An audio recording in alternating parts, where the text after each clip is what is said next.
कश्मीर के जंगल में टुनटुनी चिड़िया अपने बच्चों के साथ एक टूटे फूटे घर में रहती थी। कुछ दिनों पहले उसके पति की मौत हो चुकी थी। जंगल में बारिश का मौसम शुरू हो चुका था। टुनटुनी और उसके बच्चों के पास खाने को कुछ ना था। पति की मौत के बाद सारे घर की जिम्मेदारी टुनटुनी चिड़िया पर आ गई थी। प्यारे बच्चों, मैं खाने के लिए कुछ लेने जा रही हूँ। जब तक मैं ना आऊँ, तुम दोनों एक दूसरे का ख्याल रखना। फिर वो बारिश में उड़कर जल्दी से कालू कौवे के पास गई। कौवे भैया, मैं और मेरे बच्चे भूखे हैं। अगर तुम्हारे पास खाने को कुछ है तो हमें दे दो। टुनटुनी बहन, मेरे पास चंद गंदम के दाने हैं और ऐसे भी बारिश की वजह से मैं काफ़ी दिनों से काम पर नहीं गया, इसलिए तुम्हें देने के लिए मेरे पास कुछ भी नहीं। कौवे भैया, अभी मुझे पैसे ही दे दो। मुझे सख्त ज़रूरत है। फिर मैं बाद में आपको लौटा दूँगी। प्लीज़ भैया, मेरी मदद करो। लेकिन मेरे पास तो पैसे भी नहीं हैं। मैं तुम्हें बता रहा हूँ कि बारिश की वजह से मैं काफ़ी दिनों से घर पर हूँ।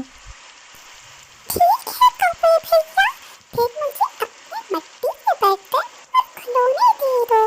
मैं उन्हें बेच कर आती हूँ। इस तरह हम दोनों का भला हो जाएगा। लेकिन इतनी बारिश में तुमसे मिट्टी के बर्तन कौन लेगा? इसरार करके वो मिट्टी के बर्तन ले जाती है।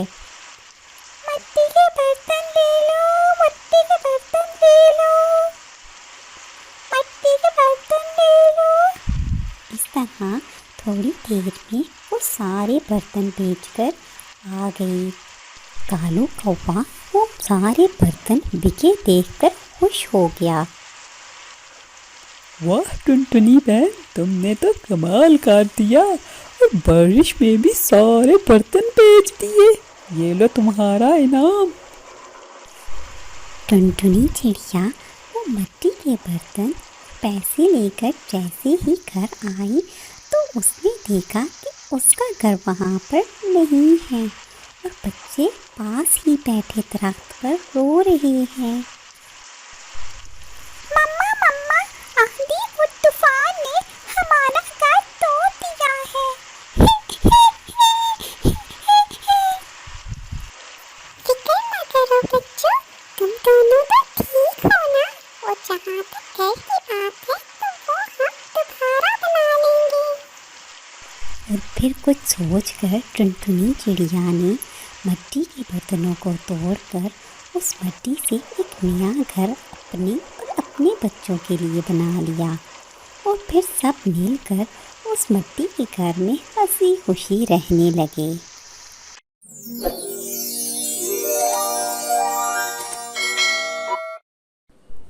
नीलमपुर के जंगल में टुनटुनी चिड़िया अपनी बेटी सुनहरी के साथ रहती थी। उसका घर कई जगह से टूट गया था। एक दिन सुनहरी अपनी मामा से कहती है, मम्मा मम्मा, देखो हमारा घर कई जगह से टूट गया है। बारिश आने से पहले हमें इसकी मरम्मत करना होगी, वरना ये गिर जाएगा। हाँ बेटा, मैं भी देख रही हूँ। कल ऐसा करेंगे कि हम दोनों जंगल चलेंगे और लकड़ियाँ लेकर आएंगे और अपने घर को मजबूत कर लेंगे।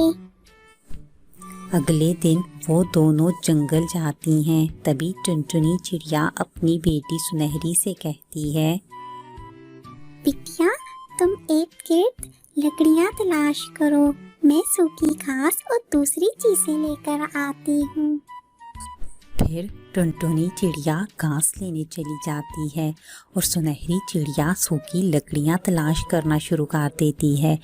थोड़ी ही देर में टुनटुनी चिड़िया सूखी घास तलाश कर लेती है, लेकिन सुनहरी अभी तक लकड़ियां ढूंढ रही होती है। अचानक एक जगह सुनहरी चिड़िया को बहुत ज़्यादा लकड़ियां दिखाई देती है, तो वो अपनी माँ को आवाज़ देती है। मम्मा मम्मा, यहाँ आओ, देखो मुझे लकड़ियाँ मिल गई हैं। जब टुनटुनी चिड़िया आकर देखती है तो वो लकड़ियाँ बहुत ज़्यादा होती हैं। वो अपनी बेटी सुनहरी से कहती है, हाँ बेटा, ये तो बहुत ज्यादा है। अब हमारा घर मजबूत बन जाएगा। चलो लकड़ियाँ और घास लेकर घर चलते हैं। फिर वो दोनों सूखी लकड़ियाँ और घास लेकर घर आ जाती हैं और अपना घर बनाना शुरू कर देती हैं। उधर दूसरी तरफ जंगल में कालू सेठ और उसकी पत्नी सुंदरी कव्वी लकड़ियों को ढूंढ रहे होते हैं। हमारी लकड़ियाँ यहाँ से कहाँ जा सकती हैं? मैं अपनी लकड़ियाँ यहाँ ही छोड़ कर गई थी। अजी, मुझे लगता है हमारी लकड़ियाँ कोई लेकर चला गया है। अरे जंगल में कौन इतनी हिम्मत कर सकता है कि वो कालू सेठ की लकड़ियां गायब कर दे। चलो आओ ढूंढते हैं। फिर वो दोनों अपनी लकड़ियां तलाश करना शुरू कर देते हैं। थोड़ी ही दूर उन्हें टुनटुनी चिड़िया अपना घर उन लकड़ियों से बनाती हुई दिखाई देती है।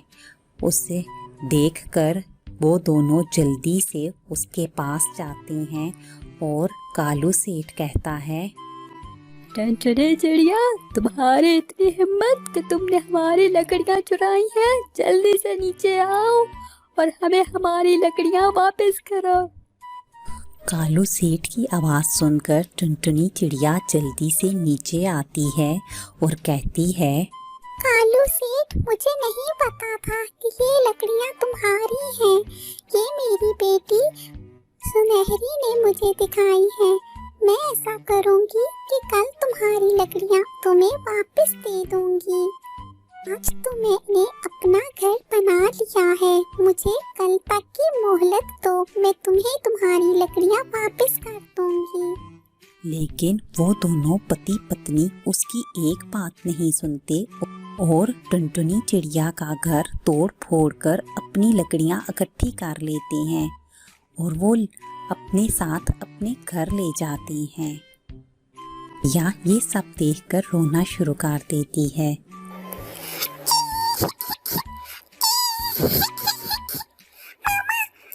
क्या करेंगे? कालू अंकल ने तो हमारा घर तोड़ दिया है। हम कहाँ रहेंगे? रो नहीं मेरी बेटी, जरूरी नहीं है कि हम सूखी लकड़ियों से ही अपना घर बनाएं। हम मिट्टी से भी तो अपना घर बना सकते हैं और उसमें रह सकते हैं। फिर वो दोनों माँ बेटी नदी के किनारे जाती हैं और वहाँ से गीली मिट्टी लेकर अपने रहने के लिए एक सुंदर सा घर बनाती हैं और उसमें हंसी खुशी रहना शुरू कर देती हैं।